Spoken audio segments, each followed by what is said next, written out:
কাল রাতে অনেক ঝড় বৃষ্টি হয়েছে, ভীষণ বাতাস ছিল আর অনেক বেশি বৃষ্টি। বাতাসের কারণে আমার গাছের দেখেন কি অবস্থা হয়েছে। আমি সকালে ঘুম থেকে উঠে দেখি আমার গাছটার এই অবস্থা। গাছটার এই অবস্থা দেখে আমার তো মন ভীষণ খারাপ। আমি প্রথমে ভেবেছিলাম গাছটা ভেঙে গেছে, পরে দেখি না, গাছটা ভাঙেনি, ওটা আবার ঠিক করা যাবে।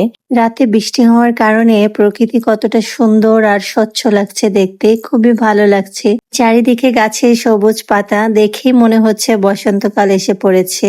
বৃক্ষ বাঁচে মূলত বসন্তের অপেক্ষায়, কারণ সে জানে কঠিন শীত একদিন শেষ হবে।